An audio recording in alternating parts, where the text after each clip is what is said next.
Hello guys, and once again it's time to talk about Battlefield 4. I've had a number of videos up over the past week with E3 and what going on, so I do need to say a few things before we get started. This video was gonna be up last week, so it's a little bit late. Unfortunately, I've had some family issues going on. My father is terminally ill right now, just taking up a lot of my time, and rightly so. So going forward, videos might not be as frequent as they usually are, maybe for the next month or so bear with me. There's also been some confusion as to whether people are allowed to use the E3 footage or not. Apparently EA will be requesting removal of such videos. They don't have the permission, and YouTube's going to be issuing copyright strikes. So with that in mind, I've taken a couple of my videos. I haven't taken them down, I've just unlisted them for the time being until I can 100% say that they're okay to be on there. For now though, you'll have to make do with my Battlefield 3 footage. Some Noshar Canal's Rush will be the choice of the day.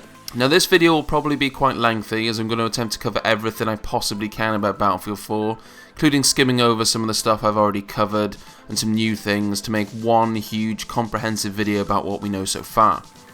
With that in mind, I am sure plenty of people don't want to watch the entire video, so what I've done is I've put some links in the description that will take you to certain segments of the video, almost bookmarks, so you can directly skip to parts that maybe you're interested in. So I hope that helps. Either way, let's get started. Let's start with the classes. There are still 4 classes in the game: Assault, Support, Engineer and Recon. Recon now have the C4, which used to belong to the Support class, and Recon also have access to motion balls from the Bad Company franchise, or at least that's where you might be familiar with seeing them. There are also reports of rangefinders that may be available for the Recon class. I haven't seen any yet, but supposedly that is the case and you will need to zero in your scopes. More info on that when I get it. The Support class still has ammo, and the Assault class still have medpacks, no change there. The Support class though also now has the X-25 heavy powered grenade launcher, which I believe will replace the mortar. Support and or Assault have 2 types of their kits as well. They have a normal size ammo pack and or health pack, which are the familiar ones you'll be used to at Battlefield 3. But they also have a second kind, which is a much smaller type, which can be thrown further, but it releases ammo or health a lot slower. What's interesting though is it can also be directly attached to a player, so they can run while they're healing up on ammo or health, which is pretty cool. Now while we're talking about medpacks, your gadget slots can now be customized. You have 2 gadget slots and you can customize what goes in each one as you see fit. Let's use the Assault class for an example. You may want to equip a defib kit and a normal medpack, or a defib and a small medpack, or maybe one of each of the medpacks. You can choose. What seems to be the case though is, as you can imagine, you cannot equip 2 of the same kind, or at least you cannot equip 2 full-size medpacks. So keeping on the class section first of all, certain weapons are now not tied to a class. Recon still have their snipers and Assault still have their assault rifles. Same with Support with their LMGs. Carbines and shotguns though are now universal to any class. PDWs are still engineer specific. Now there is another class of weapons though called the DMR rifles, which can now be used by any class. DMR stands for Designated Marksman Rifles. People who have played DayZ will probably be familiar with the DMR rifle. More on the types of weapons as the information comes out, and there is also so many new attachments for all weapons, and as soon as that info is released I will go over it. Alongside this, there is now also new types of grenades and also a customizable knife. You can now choose what knife you want. Currently it's from either a standard knife or a shiv, and there's also 3 types of grenades you can pick between as well. You have your standard HE grenade, then you have an incendiary grenade, and lastly a flashbang. It's worth noting a few other things here as well. You now have an amount of camos that you can apply to your weapons. This is your main weapon and your pistol, which you can customize. What is cool though is that camos are now available for all vehicles as well. So squads. As most of you will already know by now, the squad number has been increased from 4 players to 5, which is really to support esports, which is 5v5, so all 5 players can now be in the same squad, but it also helps increase the squad size in public play, which is something everyone has wanted for quite some time. The perk system has also been completely overhauled. It is now called Field Upgrades, and it works by giving you a chain of upgrades. It will give you 4 upgrades, i.e. sprint, ammo, grenade, then 1 more. You have a progress bar that hits each level when you gain squad points, so in turn you gain a new field upgrade. When your entire squad wipes though, you drop down a level. So if you were on grenade in this particular example and you all died, you would drop back down to ammo. As I understand it though, an individual player can decide what order you gain the items, but hopefully they're going to release some more information on that soon. Okay, so moving on to some other things now. It's not confirmed right now if the hit reg will be client side or server side. Zinto did a presentation at DreamHack and he did say it's not confirmed right now. And of course it is in pre-alpha, so they may see what works best. Some weapons also seem to lose ammo in a reloaded magazine.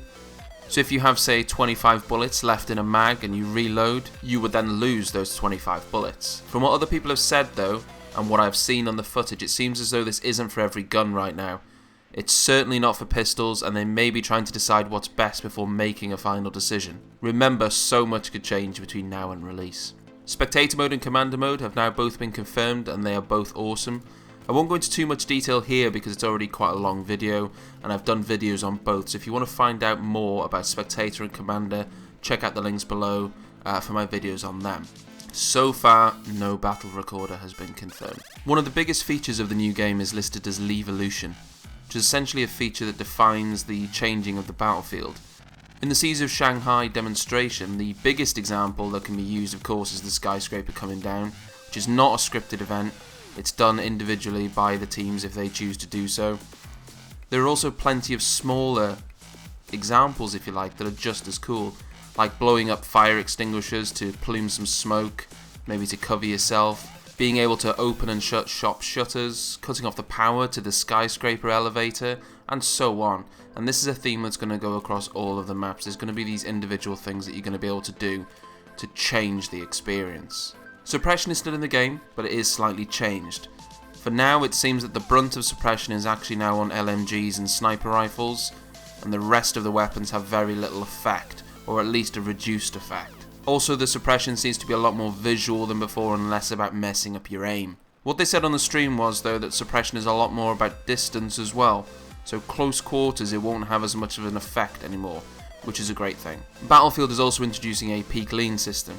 If you're behind cover and you zoom in, you'll be able to peek above the cover. It's an interesting mechanic that I'll wait until I play it and I'll judge it then. Naval warfare, that's also been confirmed for Battlefield 4. We haven't had a chance to see a proper water-based map just yet, apart from the marina or sea area on Shanghai Siege. Two interesting things we do know with water though is that you can now dive beneath the water, which you weren't able to do in Battlefield 3, and you're also able to use pistols in the water now.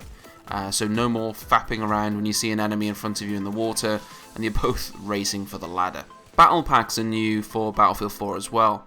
They essentially are bonus items. When you rank up, for example, you gain a battle pack at certain ranks. Inside it will have random items you may want, for example camos, weapon attachments and things like that. So far there have been 2 DLCs confirmed for Battlefield 4. The first DLC is called China Rising, which was previously codenamed Drone Strike. The second DLC is called Second Assault, which will be 4 maps, remade and reintroduced from Battlefield 3. Hopefully with some significant changes. I've got a video coming up on that on Wednesday about just that DLC, so look out for that. It is also worth noting that the DLCs have timed exclusivity on Xbox, so Xbox will get all Battlefield 4 DLCs before any other platform. I know, it sucks, but money talks. Also, Battlefield 4 has just entered today into a closed alpha stage, with certain lucky people being chosen to join in and play in the alpha. Let me clear one thing up, it is completely random and all invitations have already been sent. There will be no more invitations, there will be no more waves, and there will be no other way of getting into the alpha. EA just sent out random invitations to Battlefield players, and it's done and it's dusted. There is no other way of getting in. Some people got in and some didn't. I know for a fact that some high profile Battlefield players and high profile Battlefield websites didn't even get an alpha key. It was just completely chosen at random and was luck of the draw. You did, however, have to have emails from EA allowable on your privacy options to be able to get the email.